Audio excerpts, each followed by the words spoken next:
Hey, what's up, guys? This is the Smart Money Technician, and welcome to today's video on decoupling, navigating low probability markets. And you guys can see that I put low probability in quotes because if you know how to navigate this market, then it's not going to necessarily be low probability.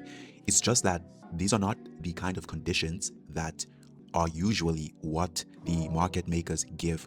And I do think that they are making a big mistake by causing the markets to be this elongated in this kind of conditions, because the only thing that you're going to do is you are going to equip people with the skills to be able to navigate this kind of conditions. Like, I'm not even going to lie, because eventually there are people that are out there that are smart, that have pattern recognition skills, and are eventually going to catch on to how you navigate these kinds of markets. So I don't think they're really making a good choice. If I was a market maker, I wouldn't really extend the markets to these conditions, because every single day in the indices, bro, we've been getting decoupling every single day. You come in the market, 9:30 decoupling, 9:30 decoupling. It's been happening for more than a month now. It's crazy. So I don't think that is the best thing to do, but they forced my hand. Eventually, you have to teach these things, because this is not something that I necessarily want to teach, because it's not something that happens that often. Most of the time, decoupling happens maybe like 20% of the time. So it's not really something 20 to 30% of the time. So it's not necessarily something that you say, oh, let me teach.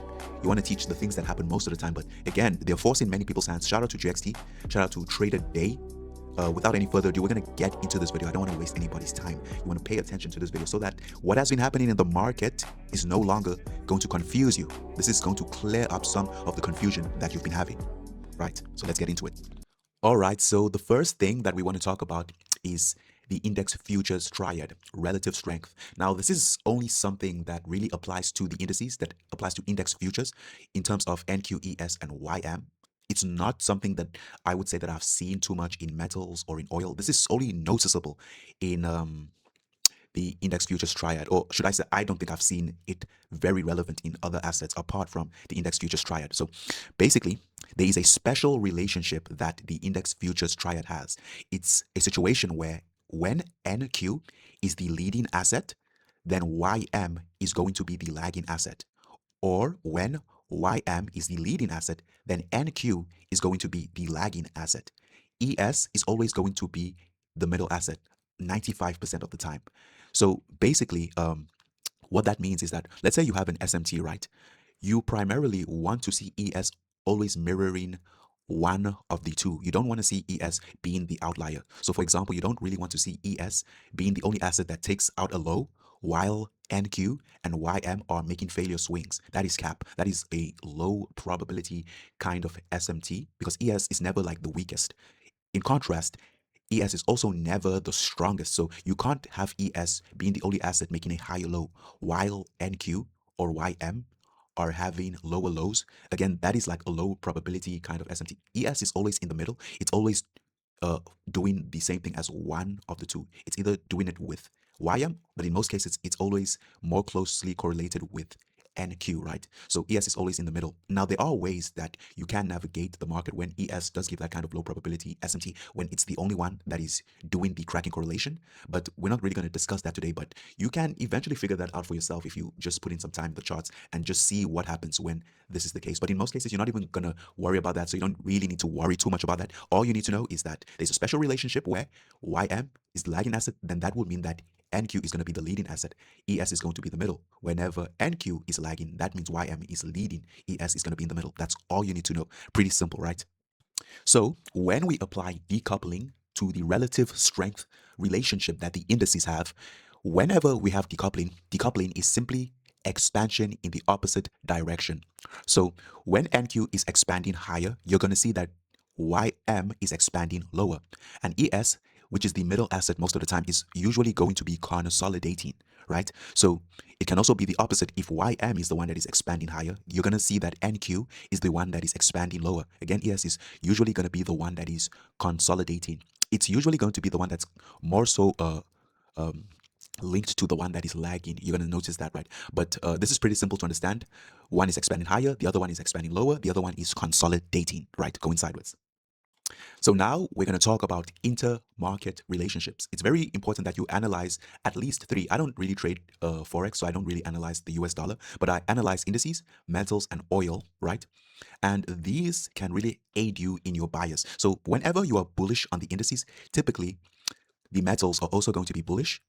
And if they are bullish, that would mean that oil and the US dollar index is going to be bearish. This is the relationship. If these ones are going higher, right, indices and metals, then oil and the US dollar will be going lower, right? Sorry about that. And if these two are going higher, oil and US dollar are going higher, then metals and the indices are going to be going lower, right? So how can you use this? I'm going to show you an example of how I would use this, right? But the way you could do this is, for instance, let's say you were analyzing the indices and you just could not get a clear bias on the indices, right? You can't see anything to give you a direction that you want to see in the market. But you go to the metals and you can see it is clearly bullish. Or you go to the oil triad and you can see it is clearly bearish. Then you can then assume that possibly the indices are going to be bullish as well. Now, this does not mean that they can't all expand in the same direction, right? But most of the time, they are going to be correlated with this kind of relationship, okay? And I'm going to show you how I would do that in one of the examples today. So we get into decoupling. So decoupling is simply manipulation, right? It is simply when one asset trades the opposite direction as the other asset, right? So the lagging asset is going to be trading the opposite direction, contrary to the draw on liquidity that you have in the market. So the leading asset is going to trade in the direction of the draw on liquidity, right?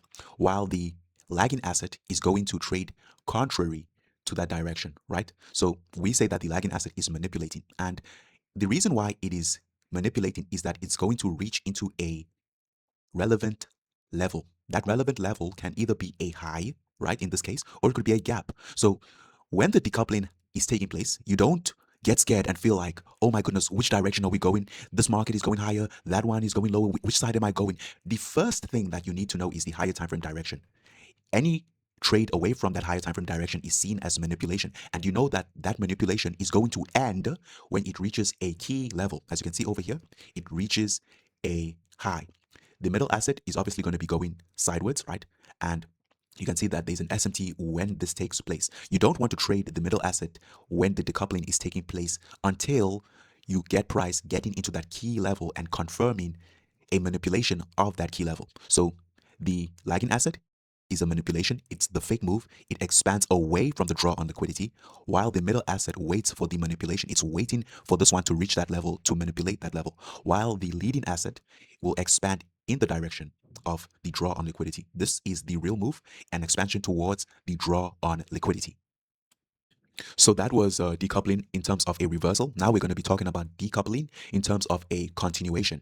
And whenever you have a continuation, that means that basically you've had SMT already, right? And all assets eventually were expanding at the reversal, as you can see.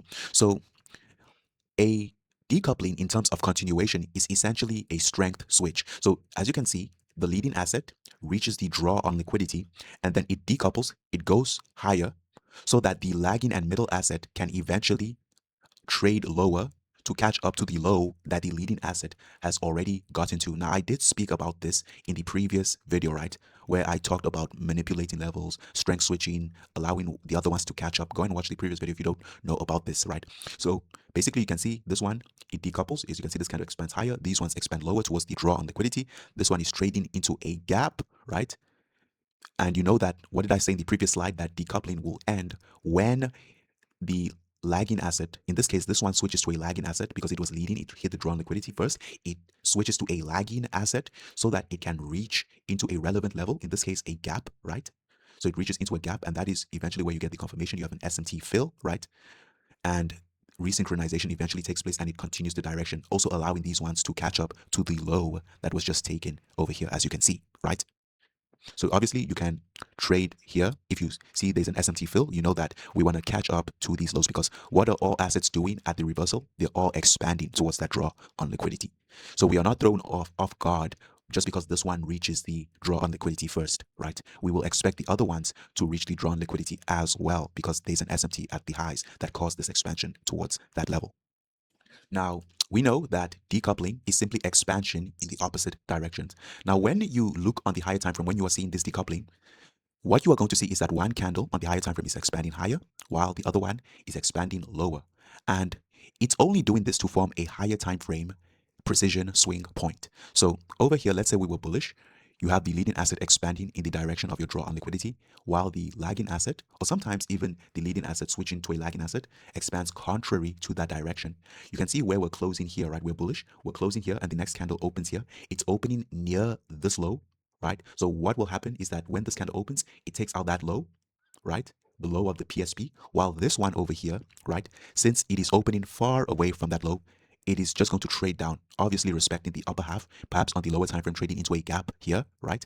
And that is when resynchronization takes place, when the PSP is formed and we get a two-stage PSP. That is when the markets will get back into sync, and this one that is lagging will get back in sync to eventually trade towards the draw on liquidity that they are reaching into. So, for example, this could be like the 6 a.m. candle, right? On the 4-hour time frame, you get the 6 a.m. candle, one expanding higher, the other one expanding lower, and then 10 a.m. opens up, right? And then it takes out the low of the 6 a.m. candle on the 4-hour, while the other one fails to do so, and they resync to go higher. So this is basically us putting everything that we just talked about together, right? So as you can see, we have the lagging asset and we have the leading asset. We see a decoupling move where this one trades higher, right? And trades into that high, and it's causing an SMT taking place while this one is trading lower.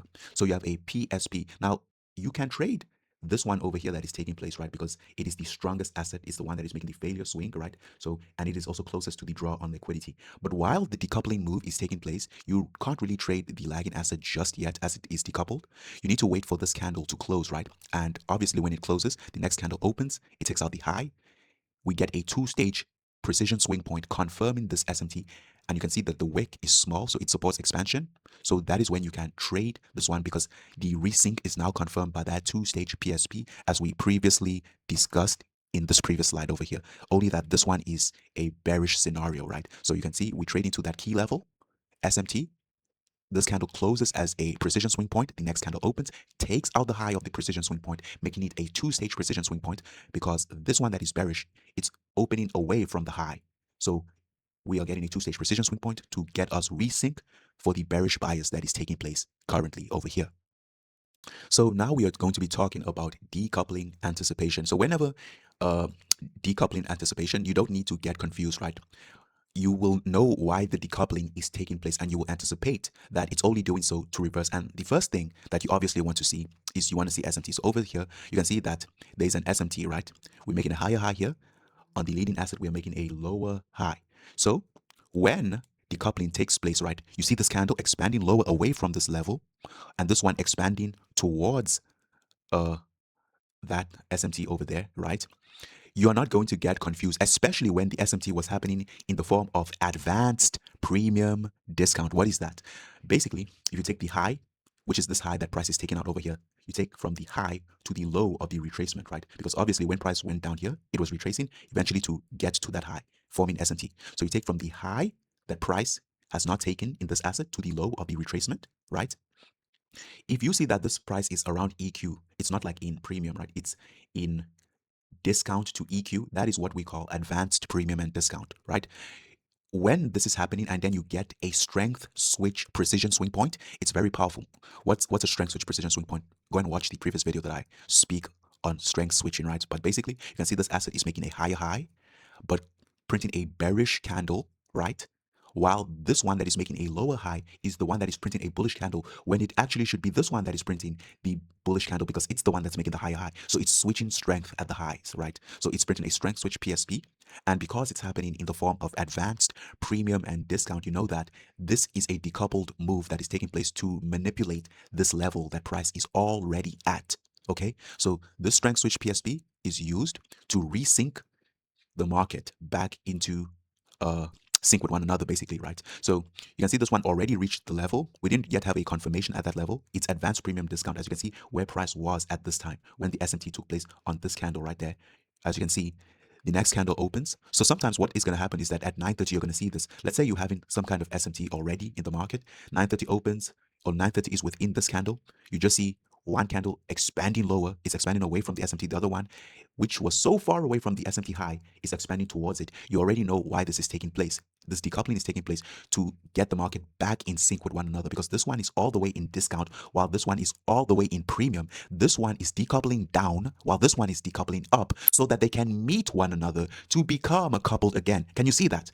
They were decoupled initially because this one is in discount, this one is in premium. They're becoming decoupled again to become coupled. Is that making sense, folks? So anytime you get this kind of advanced premium discount SMT where one is all the way in discount while the other one is taking out the high in premium, you can anticipate this happening, right? So in this kind of scenarios, if you can get an entry on the asset that is already in premium, already taking out the key level, given the SMT, if you can get your entry there, you can catch the sell there. But this one, you have to wait for this candle to close so that you get that strength switch PSP again. I mean, so that you can get that two-stage PSP again to resync the market. So when this candle closes, the next candle opens, takes out the high. This one is closing away from the high. So it obviously is not going to take out the high because this candle is already a PSP. It closed this SMT. It's a candle closure, an expansion, C to closure, right? So the next candle opens, fails to take out that high. This next candle opens, takes out that high, two-stage PSP. And this is when the leading asset gets back in sync again, that resynchronization, and both of them continue expanding lower, right? So now we're going to be discussing decoupling in terms of a continuation. So obviously the first step is to identify the SMT, right? So you can see over here that we have an SMT, which is confirmed by a PSP, and then price expands higher. On the leading asset, it gets to the draw on liquidity first, and the middle asset has not yet reached that draw on liquidity, right? And you can see where the middle asset is currently at. So when the decoupling move takes place, right, notice that the leading asset has SMT. If I go back here, right, you can see that there's currently SMT that is taking place there, right? So we have a decoupling move where this one trades higher while this one trades lower. And sometimes some people will get confused and think that this is actually an SMT plus a PSP. Heck, it's even a strength switch PSP. So some people will think that this is going lower. But what are we coming off of over here? Can you see that we're coming off of SMT taking place right here? So when this one expands higher, it's expanding deep into premium. And what did I say in the previous video? That if all three assets expanded at the reversal, leading to the leading asset hitting the draw on liquidity first, but the middle and lagging asset are also in premium of the range. So if I take my advanced premium from the high to the low, you will see that here we're already in premium. Then it is likely that this one is also going to reach that over here. And this is a SMT break strength switch continuation that is taking place, because I just want to show you guys the previous slide, right?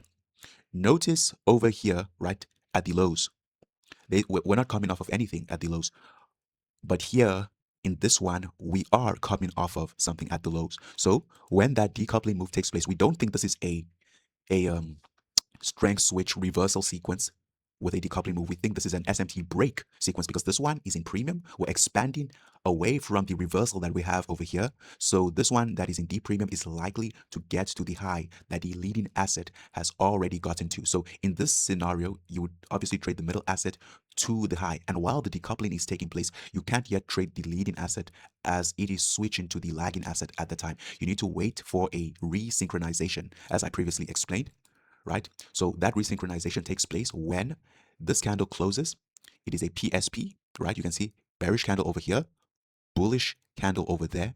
This one trades into the low of the bearish candle, which is also a gap. So you get that two-stage SMT fill because this candle is a PSP plus a gap, right? We trade into the gap in the one, we don't trade into the gap in the other one. And that is when you can also trade the leading asset as well. But more so, you will be inclined to trade the middle asset as a lagging asset towards the highs that the leading asset has already hit, right? So as you can see, this is a deeper dive on what I discussed in the previous video, right? We're just going a little bit deeper over here, right?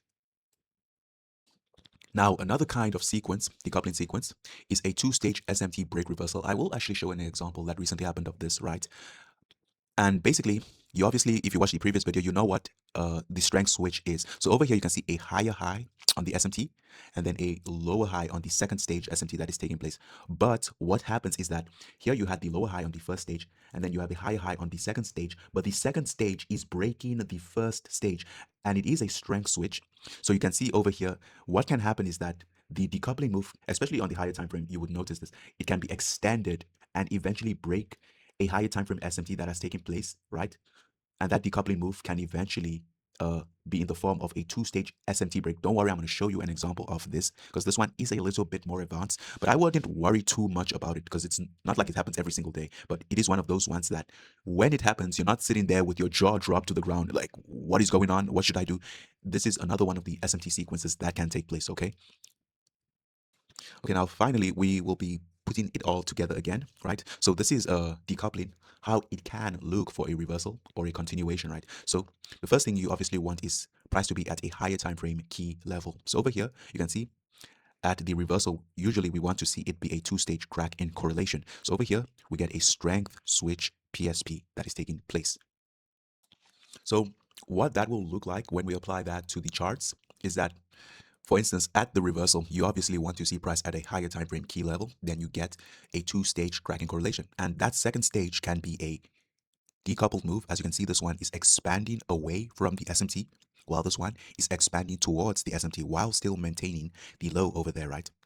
And then price eventually expands higher, right? So this one would be the leading asset, right?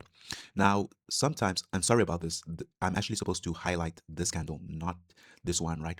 So again, what can happen is that after price expands, right, price consolidates. You can see that the leading asset is very close to that low, right? So this candle over here, which is the candle that is decoupling, expands into the draw on liquidity, while this one that was consolidating here is expanding away from the draw on liquidity. The key to decoupling really is knowing what the draw on liquidity is, what the framework, the narrative, the bias is, right? So as long as you know that, any move away from it, you know that that is simply just a manipulation. And that manipulation is going to end when price reaches a relevant key level. Over here, you can see that there is a swing low. Why is this a relevant swing low? Because it is far away from this one that is the next low prior to this one, right? So when price gives us an SMT here, it's not like the low is close to this low over here. So it's not like if we took a buy there, we're putting our stop loss below equal lows. These lows are very spaced out. So this low is a relevant key level and price manipulates or decouples into that relevant key level. We're having SMT with it, as you can see over there, right? And when the leading asset expands into the draw on liquidity, right, we know that that is a foreseen distribution because since this one also expanded at the low, but then it consolidated, right? We know that that is not a reversal signature. So this SMT that we're getting at the lows is indicating that a continuation is going to take place. And this one also is eventually going to reach into the higher time frame draw on liquidity. So all in all, decoupling, to really understand it, is really, you need to understand the framework, the narrative, the bias, what direction the market is headed into. And when you get that decoupled move, just wait for resynchronization, right? So wait for price to reach a relevant key level in the form of a low or a gap. And if you can see that this candle over here is too large, for instance, right, let's say that this was on the 90-minute candle, right? It was too large. You wait for it to close. It closes as a PSP. The next candle comes, takes the low out. You can see over here, this one is obviously not taking out that low out, right? So this is going to be a two-stage PSP, and that is when resynchronization takes place. And you can now trade the lagging asset as a continuation as well to reach the draw on liquidity that you are envisioning, right? Now, sometimes decoupling can last the whole day, right? I want to show you something, right? Decoupling can last like the whole day, and those are the days that it's really just best to skip the day outright. But why is it doing that? It's doing that to form, as you know, a precision swing point on where? The daily time frame. So sometimes the resynchronization is not going to happen the same day. It can last the rest of the day, and then the next day we have a daily precision swing point. One candle takes out the low of the precision swing point or the high, depending whether you're bullish or bearish. The other one fails to do so. Then you have a two-stage PSP on the daily, and that is when resynchronizations can take place. So decoupling should not confuse you. It is something that you, if you are aware of it, you know the direction, you know what is happening, you can actually use it to your advantage. So now we're going to get into the charts. All right, so we're going to get into the examples right now. Now, there's so much examples of this, bro. If I had to like give all of them, we won't leave here today. Okay, so let's just try to get this and knock them out the park as quickly as possible, right? So over here, you can see that we have a SMT, right, between NQ and YM. So here we get a lower low, right, while this one is making a higher low, but it is also in the form of advanced, premium, and discount. So you can see that NQ is at EQ of the range, while this one obviously takes out the low of the range, so it's in discount of the range, right? So advanced, premium, and discount SMTs a very high probability SMT to see. You always want an SMT that is very spaced out from the low. Like we don't want one that is happening like an SMT that is happening like very close like that. It's very likely that price will probably take out the low, right? So when we see this kind of SMT, we're very happy, right? Because it's a high probability SMT, right? Now, where would be the draw on liquidity? It would be these highs, right? Right. The highs will be the draw on liquidity that we are envisioning in the market. So any trade contrary to that draw on liquidity, if it happens in the form of decoupling, we know is going to be a manipulation that is taking place, right? So let's quickly go to the 90-minute time frame to show you this, right? So over here, right, you can see this candle, right? The 9 a.m. candle on the 90-minute time frame. You can see that it expands lower. Now, what is within this time frame? It's that 9:30 equities open driver. So usually that is when decoupling usually happens at 9:30. So within this candle, it makes sense why this one trades down on NQ, while on YM, this one is trading up, right? And we are trading contrary to the high, which is our draw on liquidity. So we know that this trading lower is a manipulation, right? For this one to also expand towards the draw on liquidity, right? So that is the coupling that is taking place. So if you were positioned prior to 9, right, you could have catch the leading asset, right, for this time, right? In this case, Dow Jones was really leading because it really wanted to catch up. It really wanted to move towards those highs, right? Even though here we're getting this one as a higher low, there was a strength switch taking place as well.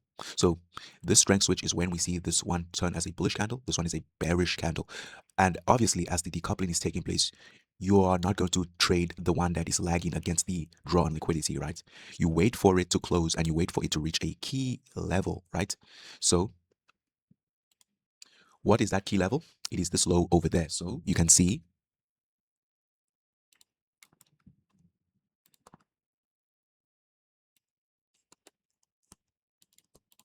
right? So you can see that when we decouple, we trade into this low, this relevant low, because where is the next low? It's all the way here. So these lows are very spaced out. So this is a relevant low. Price trades into it. This candle does not support expansion. So you wait for it to close because how long the expansion is. You wait for it to close. The next candle opens very near the low. It opens, takes out the low, and that is where you can find your two-stage PSP taking place, right? So you can see over here, when the decoupling takes place, we have an SMT there, right? Whereby here, right, you can see we didn't take that low out. So this decoupling move is simply just a manipulation to trade to the highs, right? Because if you look closely here, right, notice that when we decouple this high over here, which is this high over here, we really displace above that high while that high is being kept intact. So you know that this displacement above this high on the leading asset is simply a failure to manipulate signature. You can go and watch the previous video that I showed you, right? So when we get back in sync, we get price expanding higher and gets very close to this high. Let me go to the 1 hour to show you this, right? You can see we get very close to the high, right? But we don't take out the high. Now you know that you're obviously not going to sell at equal highs because you would be placing your stop loss in an area that is not protected. Because many people will say, well, that's SMT. That's SMT. Look at this high here. And look at this, we have an SMT, but you're putting your stop loss at equal highs. You also know that the drawn liquidity is higher from the higher time frame. So that is not a place that you would want to place your stop loss at, right? So what then happens again?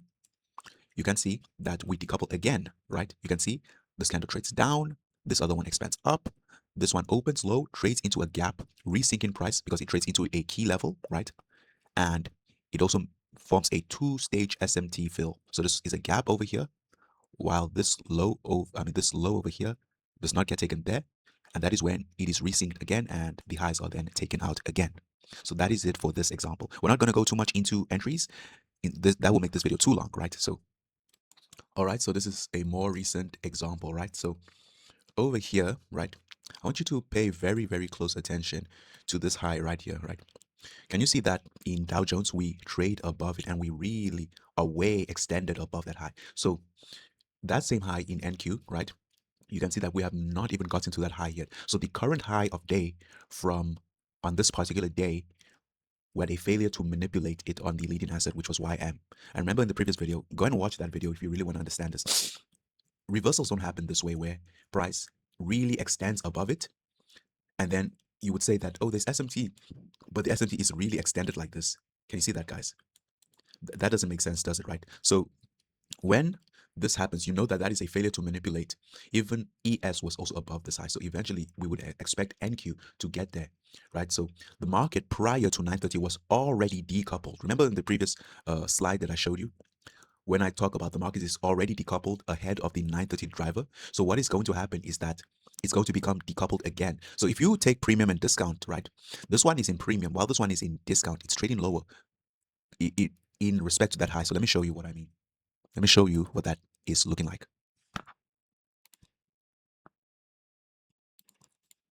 Right, can you see how price here was in discount, but if you look at YM, we're in deep premium because we're way above the high, right?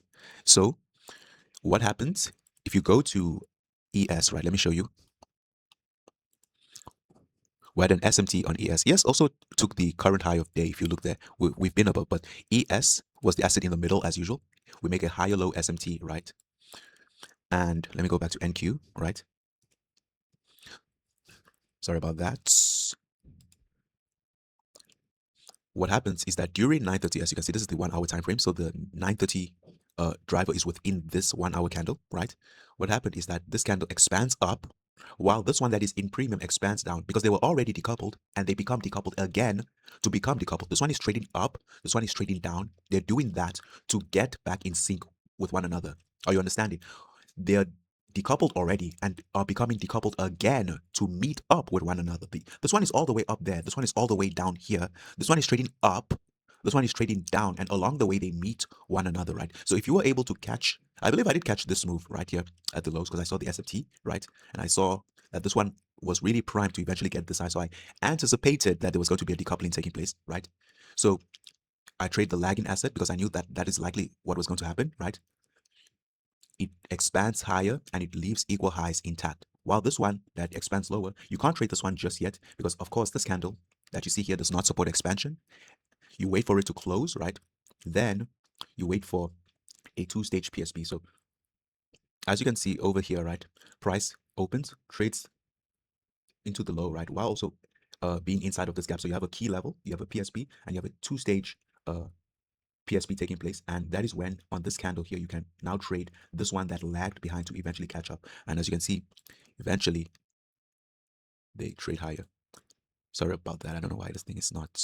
Yeah, so they trade higher, right? And it eventually catches up. So whenever you're anticipating decoupling, you can be in on the lagging asset, anticipating that it's going to decouple to get to the high that it really already failed to manipulate here. I'm telling you, if you really like study these things, you're going to see these things and it's going to become second nature to you, right?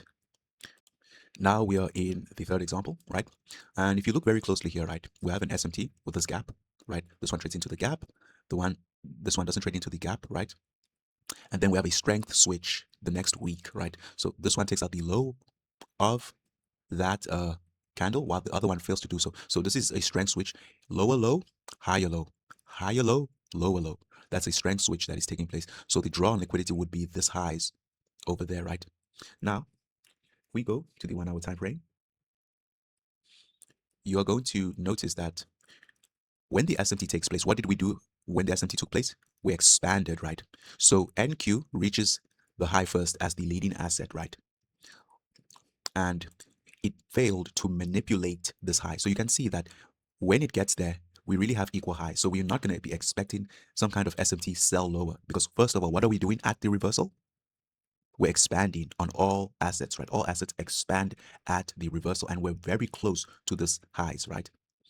This high would be basically that high for NQ. That would be basically this high for YM, if you get what I mean, right? So how close we get there, right?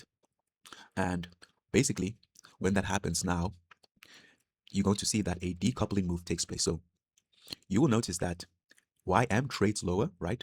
While NQ trades higher. Now, you could have traded NQ as the decoupling was taking place, but if you waited, because you see that you have equal highs, so you know that these highs are going to get taken in YM, you wait for this particular candle to close, right? Wait for it to close, right? Now, I want to show you something on the lower time frame. So let me show you, because you usually, this PSP right here, right? The next 1 hour candle that opens should obviously take that one out because of how close it's opening to the low. But there's sometimes it's not going to do that. And you need to be very cautious to be able to identify this in real time. So if you go to the 30-minute time frame, when we get that SMT, we get a 30-minute PSP as well, right? And then the next candle here on the 1, 1 a.m. 30-minute candle closes as a C3 closure, right? So that is obviously when you're going to trade the next candle towards those highs, right? And even this candle here was a C2 closure and it was a PSP. So you can see that this candle over here takes out the previous candle's low and then closes within its range. So you would be anticipating that this next candle is probably not going to take out that low that is over here. So this is how you would be able to trade this candle towards the equal highs that we have not taken. I won't show the lower time frame because again, it's going to make this video too long, right? But that is this example. All right, so now I want to show you intermarket relationships in action, right? So let me show you the daily time frame. So over here, right, can you see that this day just expands lower as a bearish day, right? But if you look at this previous candle, it's not a C2 closure. We don't have a PSP there, right? We don't even have SMT at the highs. It just expands lower for no reason. But if you were using intermarket relations, then you would have been able to capitalize on a move like this, right? So let me just quickly show you the lower time frames as well, right? If I go to the lower time frames, can you see how price is just consolidating here? What you would prefer to happen is that as it consolidates here, it expands high, takes out the high, while perhaps one of the other assets fails to take out that high. You have a SMT, you have a PSP, and that is when the reversal lower would be clean and would make sense. But that just doesn't happen, right? But if you go to the oil triad, right? Let me just show you. You know that if the oil is bullish, that means indices is bearish. That means the metals are going to be bearish, right? So you can see over here the current low of the week. We have an SMT with it. So you have RB taking out the current low of the week, while CL and HO don't take out the current low of the week. And if you look very closer, this one that makes a higher low prints a bearish candle, while this one that made a lower low is printing a bullish candle. So that is a strength switch precision swing point. So coming into the 15th on Friday, we're obviously going to be bullish to this high that is over there, right? So we are basically going to be bullish in the oil triad. And also, if you went into that same time period in the metals, right, you can see that this is silver, this is gold, right? Can you see how gold is making a lower high here, right? While this one is making a higher high. And then what happens is that gold has already been trading lower for a while, right? But then silver finally also follows suit with gold and also expands lower, respecting the SMT that we're having here. So the metals were also bearish, right, during this period. So when sorry, let me go to the correct chart, right? So when we came into this day, right, we would have preferred that the highs were taken to give a SMT for a sell, but that doesn't happen. We just open and start trading lower immediately, right? So Asia session, London session, we expand lower. So we open low. Usually, if the day is going to be bullish, we would open low first. But this open low is so extended that the wick on the daily chart is going to be extremely long. So the likelihood of this turning into a bullish expansion candle on the daily time frame is highly unlikely. If you want it to be a bullish day, the wick is supposed to be small. In other words, the open low is not supposed to be this extended and this much. And you can see we haven't even hit anything relevant. Where is the next relevant low? It's this low over here, and we're so close to it. So we would not be thinking that this day wants to be some kind of bullish day whatsoever, right? So you can see that we expand very close to that low again, and we're really overextended on the day. So this turning into a bullish day is not likely, but at the same time, it's also not a good time to really sell because we're really due for a retracement. So at 10, what happens, right? Notice that the leading asset, which in this case would be Dow, right? The leading asset consolidates while the middle and the lagging asset expand in the opposite direction. This is another kind of decoupling. And I can't go through every single type of decoupling, right? But as long as you know what the draw on liquidity is, you would know that, okay, that's decoupling. So this one really consolidates while these ones expand higher, the middle and the lagging asset, right? This would be the middle, this would be the lagging. So we expand higher while this one stays in consolidation. And we know that this expansion higher is not for price to become a bullish day because we're really overextended on the day. The wick is very long. It can't turn into a bullish candle. We have equal lows. We have not hit anything relevant. So there's equal lows that is left below the market. So there's no way that it should start buying from here. So what happens? The next candle takes out the high, right? This is actually a down close candle. This one's a up close candle. So we know that that is a PSP. We have a gap that's a relevant level. So price takes out the high of the PSP, making it a two-stage PSP. Also trades into a relevant level, which is a gap. And that is when the decoupling ends and resynchronization takes place. And that is how you will get towards the target. Now, we don't hit the target this day. It's only when you come into the next week, the target gets hit. But in Dow Jones, which is the leading asset, it hits the target, right? So you could have traded any one of the assets in this scenario because um, both of them were printing equal lows, so it's very highly unlikely that we're going to leave equal lows intact. But you would probably be more inclined to trade NQ because it is a bit more spacious between the targets, so you probably will get more risk to reward trading NQ towards the target, right? So this is another form of decoupling that takes place again. The leading and middle asset expand higher. The lagging and middle asset expand higher, and then the leading asset stays in consolidation. We get that two-stage PSP. We get the market trading above the high, trading into a gap, resynchronization, and you can see how we are getting to the lows. So the next week, eventually NQ and NQ and ES eventually get to the lows as well, right? So that is decoupling here. That is the application of using the inter-market analysis, because when price failed to not take out the high and eventually just started trading lower, coupled with the fact that oil was bullish and metals were bearish, it then made sense why we should also sell here and how we wouldn't anticipate that this day would be a bullish day, right? So I hope that is making sense over here. Okay, so this video is long. This is the last example, right? This is more recent, right? And this is back to what I showed, I believe. Let me show you. Here, right? Where SMT breaks, right? So if you look over here, you can see that we had a higher high and then we have a strength switch.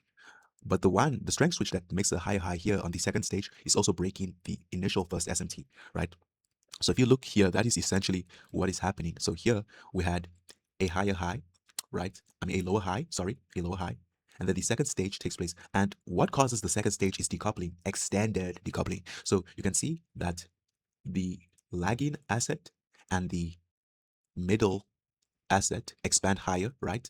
While the leading asset stays more so consolidative, right?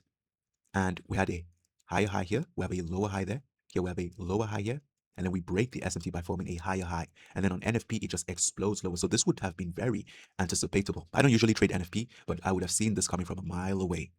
So this is that example here, right? Like I said, it usually happens more so on the higher time frame, this kind of sequence, but it's very anticipatable once you've seen it over and over again. This is when the decoupling lasts the whole day, right?